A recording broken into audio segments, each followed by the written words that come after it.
de rendre grâce à Allah le Tout-Puissant qui a rendu cela possible et nous a permis de nous retrouver pour la phase nationale qui est l'aboutissement du processus que nous avions tous voulu entièrement inclusif. Mesdames et messieurs, des semaines durant, les Maliens se sont retrouvés dans les phases communales, régionales et au niveau de nos représentations diplomatiques et consulaires.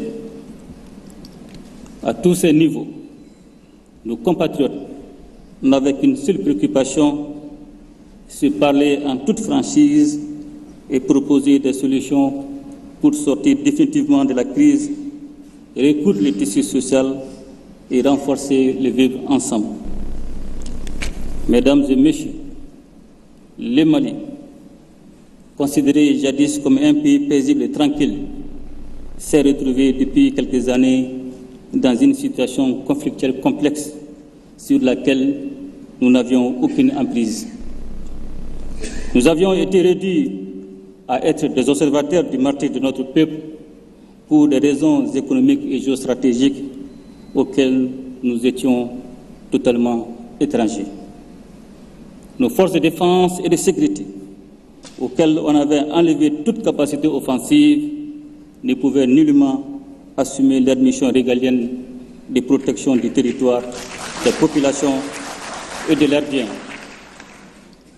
C'est dans ces conditions que les contradictions habituelles entre nos populations inhérentes à la vie socio-économique ont été exacerbées au point de se transformer en conflits meurtriers sur fond de complicités internes et d'instigations extérieures.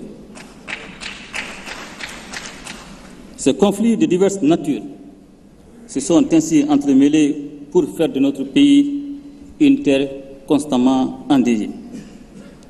Les solutions préconisées par la communauté internationale ont plutôt contribué à élargir les zones de tension pour toucher une grande partie du territoire. Pire, il est apparu que les mesures prises dans le cadre de la lutte contre le terrorisme et pour assurer l'unité nationale répondaient à un agenda contraire aux intérêts du peuple malien. Mesdames et messieurs, c'est ainsi que, dans un sursaut de dignité, le peuple malien a décidé de reprendre son destin en main et de reconquérir l'ensemble de son territoire.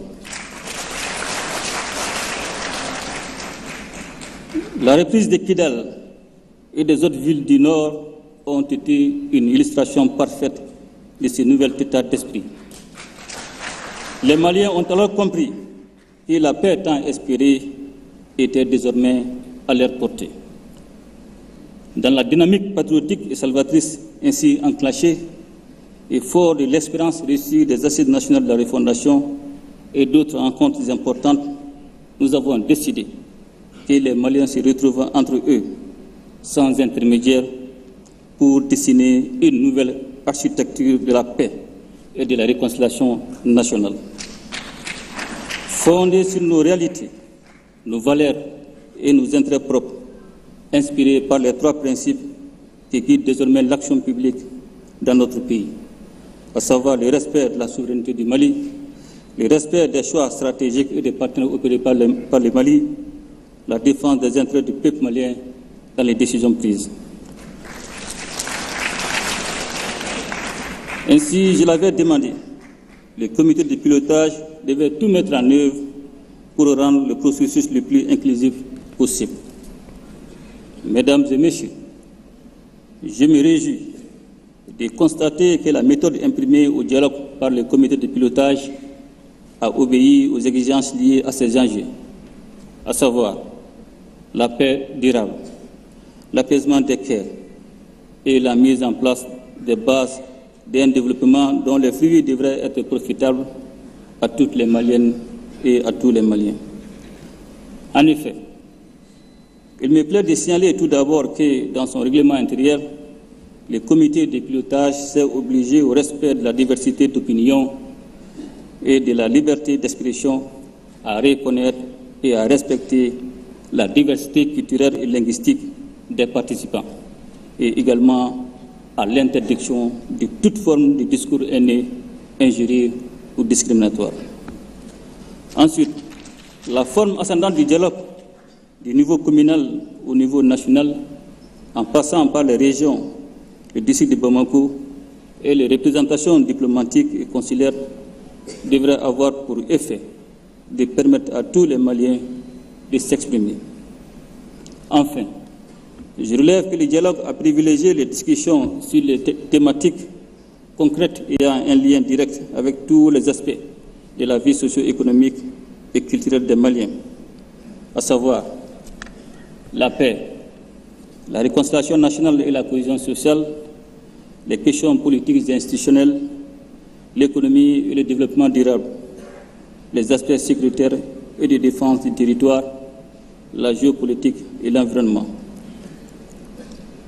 Mesdames et messieurs, aujourd'hui plus que jamais, notre peuple, dont je salue encore et toujours la résilience, a besoin de plus d'unité et de solidarité.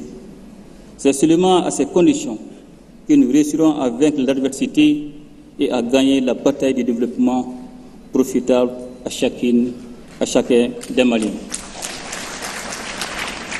Dans ce combat historique, le peuple malien compte d'abord sur ses propres forces, mais il peut également compter sur l'accompagnement des partenaires sincères et sur une dynamique d'intégration réelle portée par les peuples qui se met en place dans le cadre de l'Alliance des États du Sahel. Mesdames et messieurs, je suis convaincu que l'esprit de franchise et de patriotisme qui a prévalu au cours des phases précédentes sera de mise durant la présente. Au demeurant, je vous exhorte à renforcer cette posture afin que les synthèses qui seront faites des débats des différents niveaux puissent refléter les avis, préoccupations et recommandations formulées par les Maliennes et les Maliens. En somme, c'est l'esprit du Malikoura qui devra nous guider tous pour mener à bon port le grand bateau du dialogue intermalien. Mesdames et messieurs, je ne saurais terminer sans adresser mes chaleureux encouragements aux membres du comité de pilotage pour leur engagement patriotique. De même, je salue la sagesse et le leadership éclairé du président du comité tout au long de cette mission nationale qui s'achemine vers la fin. En souhaitant un plein succès à vos travaux, je déclare ouverte la phase nationale du dialogue intermalien pour la paix et la réconciliation nationale. Ensemble, nous ferons le Malikoura, qu'Allah bénisse le Mali et protège les Maliens. Je vous remercie.